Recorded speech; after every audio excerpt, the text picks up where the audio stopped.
Some staggering figures from our southern border. Since the beginning of December, there have been more than 286,000 migrant encounters there. Since the new fiscal year began on October 1st, there have been more than 770,000 encounters, with more than 83,500 known gotaways, migrants seen or detected but not apprehended. Joining me now, two Texas congressmen whose districts touch the Mexican border, Republican Tony Gonzalez and Democrat Henry Cuellar. Gentlemen, welcome. Thank you. Thank you, Mike.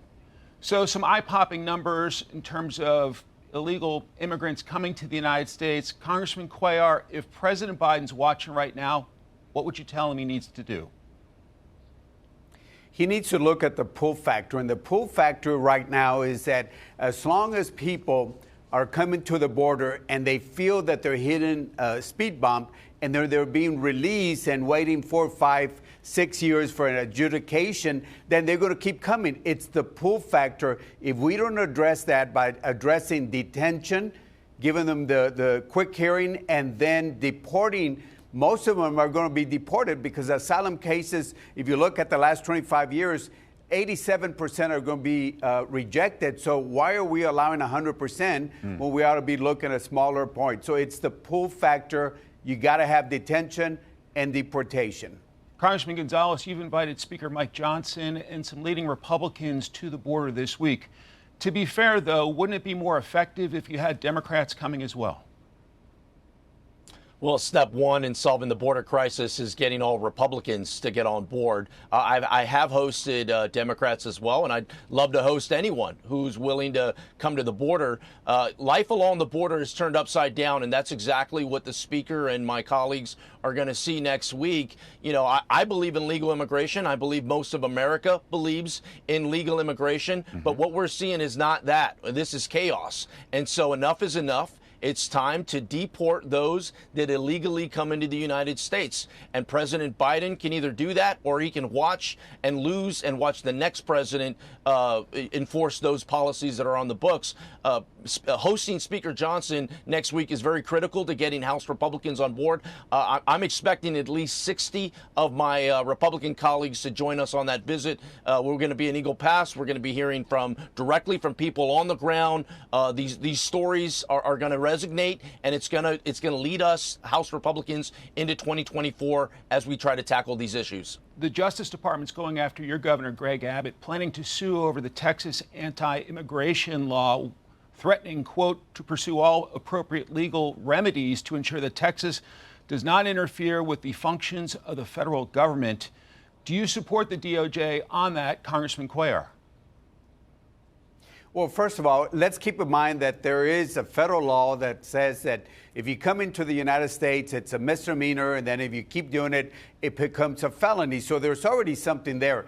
My only concern is, and I understand the state of Texas, there is a frustration, and I join them in that frustration. My only thing is the only ones that are trained to do immigration law are Border Patrol. It's not the military. It's not the Texas DPS or the local officials. That's my concern, is the training part of it. But I join them in the frustration. But there is a federal law that says that if you come here illegally, then it's either a misdemeanor or a felony. And I think it's about time that the federal government starts enforcing the books, including Title VIII. Congressman Gonzalez, your thoughts on the DOJ going after the governor? Yeah, no, they sue us, we sue them, round and round we go. Meanwhile, Henry and I, both together, have over 50% of the southern border, and we are the ones seeing it every single day, and we want solutions. Enough with the finger pointing, enough with the lawyers getting rich with these lawsuits. We want real, tangible border security solutions that keep Americans safe. And not only that, like, we're going to demand that. And I'd argue there will be no border package that doesn't include Henry Cuellar and Tony Gonzalez's consent or input on making sure that they're real, tangible solutions, because we live it every single day. The Secretary of State and the Homeland Security Secretary traveled to Mexico this week. There was a joint statement basically talking about a variety of issues, and House Speaker Mike Johnson is furious about what came out of that, saying, quote, Secretaries Mayorkas and Blinken discussed with the President of Mexico amnesty for illegal immigrants. Do you worry about amnesty talk attracting people and not deterring them, Congressman Cuellar? No, look, the last time we had amnesty was in 1986. You had a Democratic Congress and you had a Republican President, Ronald Reagan. That was the last time. I don't support that, but I think what Tony and I are trying to do is trying to figure out how do we stop this large numbers of people coming in. Tony and I were actually down there with Senator Cornyn, Chris Murphy, and other members where we spent about 5 hours with the president of Mexico. We just got to make sure we understand each other. We don't want Mexico to interfere with our foreign policy or with our laws, but we want them to do their job.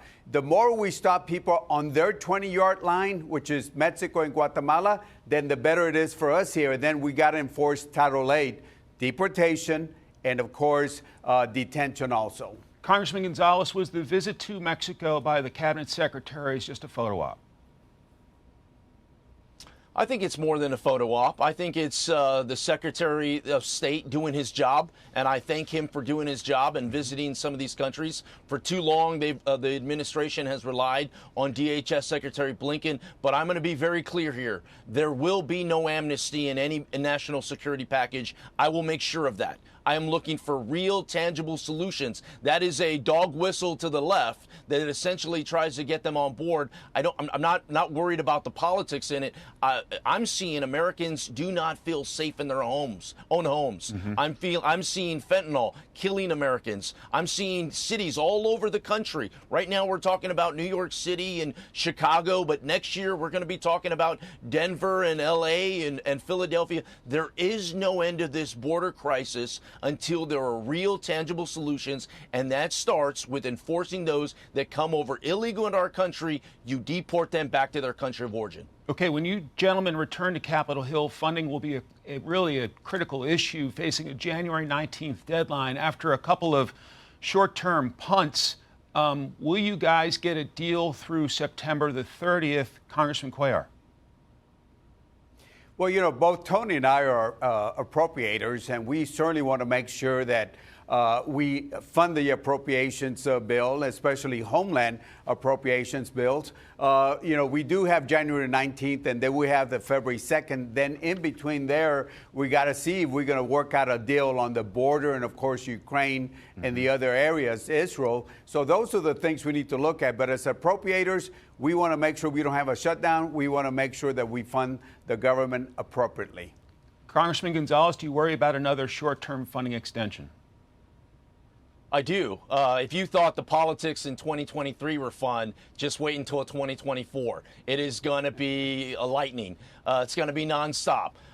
Once again, Henry and I sit on the Appropriations Committee. I have been pushing to pass these conservative appropriation packages that have gone through the House, work with the Senate, come up with a deal. I voted against the last continuous resolution. I voted against the previous continuing resolution before that, and I will vote against the next continuing resolution unless there are meaningful border solutions in there. You can count me as a no on any continuing resolution.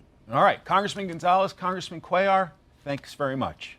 Hey everyone, I'm Emily Campagno. Catch me and my co-hosts Harris Faulkner and Kaylee McEnany on Outnumbered every weekday at 12 p.m. Eastern, or set your DVR. Also, don't forget to subscribe to the Fox News YouTube page for daily highlights.